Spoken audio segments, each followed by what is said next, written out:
हाय दोस्तों, स्वागत है मेरा यूट्यूब चैनल। आज मैं आप लोगों को ट्रांसफार्मर के नेम प्लेट के बारे में बताऊंगा।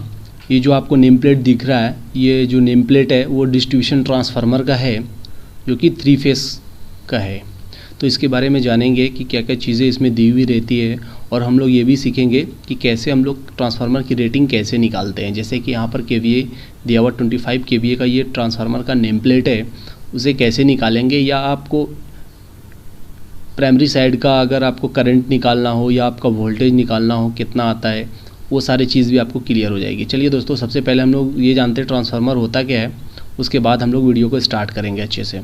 ट्रांसफार्मर क्या करता है दोस्तों? ट्रांसफार्मर एक स्टेशनरी डिवाइस है। स्टेशनरी डिवाइस का मतलब एक जगह वो फिक्स रहता है, इसलिए इसको बोलते हैं स्टेशनरी डिवाइस। ये क्या करता है? आपको पावर को ट्रांसमिट करता है, ट्रांसफ़र करता है एक सर्किट से दूसरे सर्किट। तो एक सर्किट कौन सा हो गया? ये आपका एक सर्किट हो गया, और जो आपका घर है तो वो आपका दूसरा सर्किट हो गया। तो ये क्या कर रहा है? आपको पावर को ट्रांसमिट कर रहा है एक सर्किट से दूसरे सर्किट पे।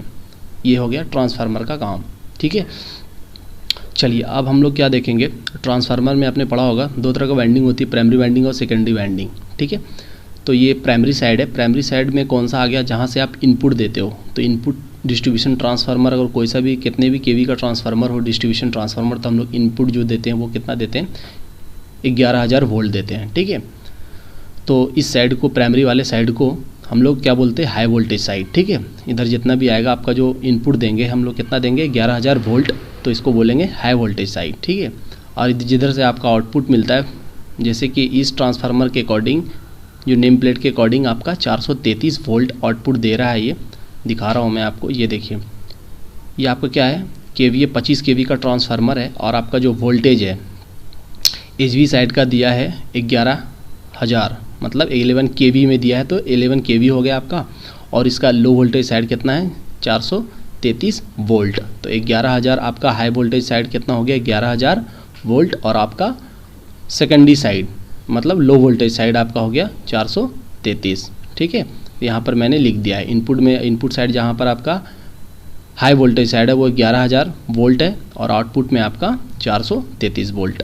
अब देखिए, अब आपको करंट भी दिया होगा कि आपका HV साइड करंट 1.31 है, और LV साइड जो है 33.33। ये चीज़ भी यहाँ पर मैंने मेंशन कर दिया है कि प्राइमरी करंट जो है आपका, प्राइमरी साइड को बोलेंगे, इधर जो करंट जो जा रहा है IP, ये क्या आपका प्राइमरी करंट। तो प्राइमरी करंट कितना दिया है? 1.31 एम्पेयर, और सेकेंडरी करंट कितना दिया है? 33.33 एम्पेयर। ठीक है, ये सारी चीज़ आपको डाटा दिया, आपको समझ में आ गया होगा। ये आपका प्राइमरी साइड है, IP क्या हो गया? आपका प्राइमरी करंट है, जो कि 1.31 एम्पेयर दिया है। और ये VP क्या हो गया? आपका प्राइमरी वोल्टेज, जो कि 11,000 वोल्ट है। और आपका IS क्या हो गया? सेकेंडरी करंट, जो कि आपका 33.33 एम्पेयर है, और आपका सेकेंडरी वोल्टेज ये आपका कितना है? 433 वोल्ट। ठीक है, तो अब चलिए हम लोग कैसे निकालेंगे कोई भी ट्रांसफार्मर की रेटिंग। जो आपकी जो 25 KV यहाँ दिया है, इसे हम कैसे निकालेंगे? तो हम निकाल सकते हैं दोस्तों, मैं आपको दिखाता हूँ, बहुत इजी तरीका है। जैसे सपोज़ आपका ये नेम प्लेट में KVA का नहीं दिया हुआ, या आपका मिट गया, आपका पुराना ट्रांसफार्मर है, उसका नेम प्लेट में आपको दिख नहीं रहा कि ये कितने KV का ट्रांसफार्मर है, तो आप कैसे निकालोगे? आपको ज़रूरी है कि मुझे ये पता लगाना है कि कितने KV का ट्रांसफार्मर है, बट ये आपको दिख नहीं रहा, मिटा हुआ है या दिख नहीं पा रहा है। तो कैसे निकालेंगे? चलिए मैं आपको सिखाता हूँ, बहुत ही ईजी तरीका है। तो उसके लिए आपको क्या चाहिए? सपोज़ यहाँ पर आपने नेम प्लेट में आपका क्या दिया हुआ है? प्राइमरी वोल्टेज दिया हुआ है 11,000 वोल्ट, और आपका प्राइमरी करंट भी 1.31 दिया हुआ है। ठीक है, तो देखिए हम इन दो डाटा से हम लोग कैसे निकालते हैं कोई भी रेटिंग, ट्रांसफार्मर की रेटिंग कैसे निकालते हैं। तो एक फार्मूला आप याद रखना, power is equal to √3 VI। ये फार्मूला कब यूज़ करते हैं? जब 3 फेस का ट्रांसफार्मर होगा तब। अगर आपके पास सिंगल फेस का ट्रांसफार्मर है तो power is equal to VI लिखेंगे। ठीक है, आप उस पर भी चेक कर सकते हो, बट ये 3 फेस का ट्रांसफार्मर है तो हम लोग इस्तेमाल करेंगे कौन सा? √3 VI। तो √3 इंटू V, आपका प्राइमरी वोल्टेज कितना है? 11,000 आप यहाँ पर कर दो, और इंटू प्राइमरी करंट I जो है प्राइमरी करंट, यहाँ पर आप डालिए, आप तीनों को मल्टीप्लाई कीजिए तो आपको कितना आएगा? 34958.12 वोल्ट एम्पेयर। ठीक है, तो बट मुझे तो KVA में निकालना है, तो ये वोल्ट एम्पेयर में दिया है, तो किलो है आपका, तो उसको क्या करेंगे? 1000 से डिवाइड कर देंगे।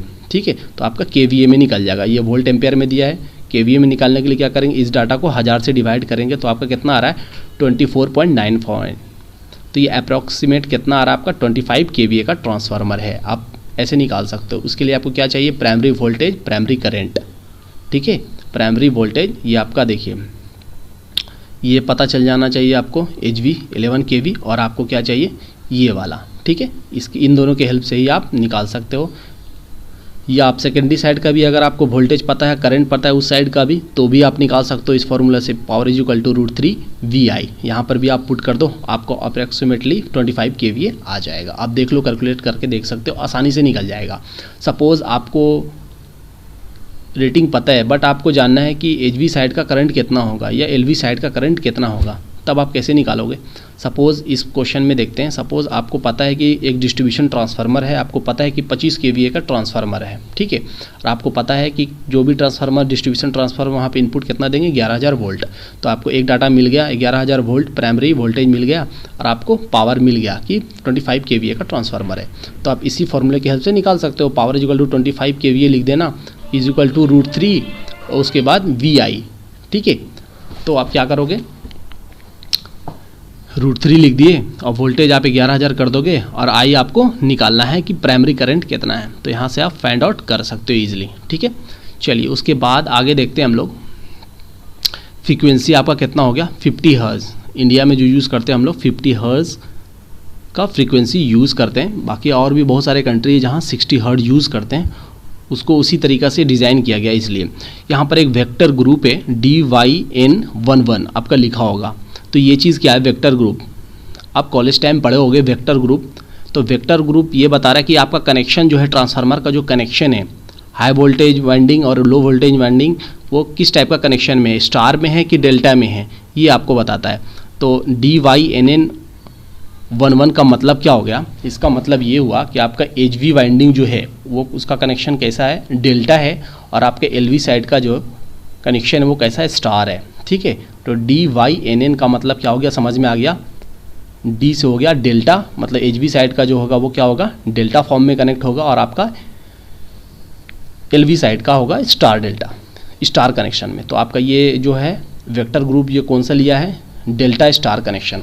4 तरह कनेक्शन होता है, delta to delta, star to star, star delta, delta star. तो ये आपका कौन सा हो गया, डेल्टा स्टार। और आपका एक ग्राउंड निकलेगा, ठीक है, न्यूट्रल वाला, जिसको हम लोग ग्राउंड करते हैं, अर्थिंग देते हैं। ट्रांसफार्मर का जो न्यूट्रल निकलता है उसको हम लोग अर्थिंग देते हैं, ठीक है। तो आपको समझ में आ गया DYN11 क्या है, ये वेक्टर ग्रुप का है। ये इससे ये पता चलता है कि आपका वाइंडिंग जो है, HV वाइंडिंग और LV वाइंडिंग, उसका जो है कनेक्शन किस फॉर्म में, स्टार में है कि डेल्टा में है, ठीक है। तो इस ट्रांसफार्मर का जो कनेक्शन है वो डेल्टा स्टार के फॉर्म में है, ठीक है। आपको इतना चीज़ समझ में आ गया। उसके बाद और क्या चीज़ दिया हुआ है, ये देखिए इम्पीडेंस वोल्टेज दिया हुआ 4.55। ये आप कैसे निकालोगे, जब ये जो ट्रांसफार्मर बनाती है वहाँ से आप शॉर्ट सर्किट टेस्ट होती है, उसी के हिसाब से इसका डाटा निकाला जाता है। तो ये आपका 4.5% है।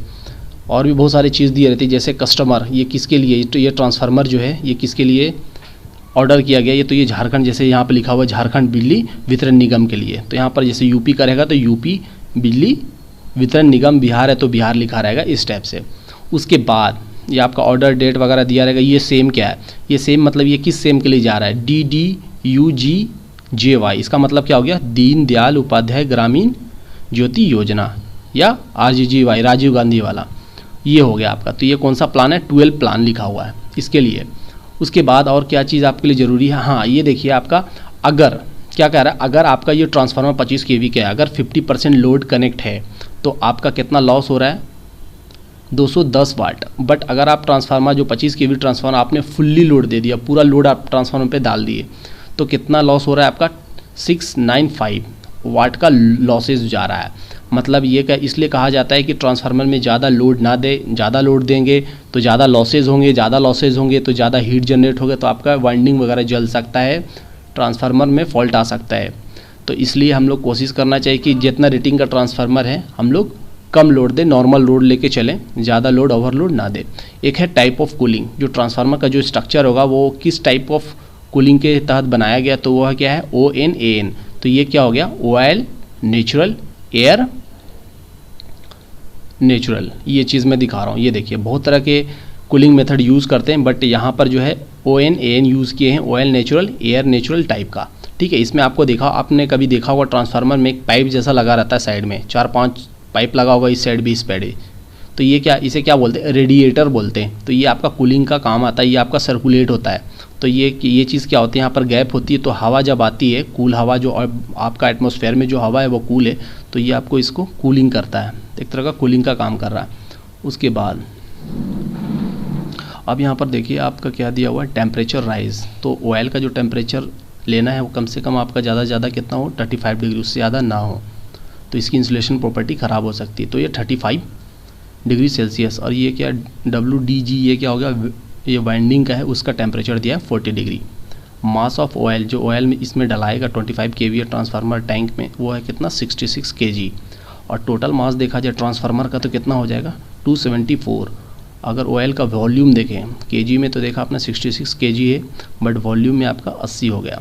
यहाँ पर दिया हुआ है मंथ और ईयर ऑफ मैन्युफैक्चर, कब बनाया गया, यहाँ पर आप डेट दिया रहेगा। इसका इस ट्रांसफार्मर का सीरियल नंबर भी दिया रहता है कि कितने नंबर, सीरियल नंबर का है ये।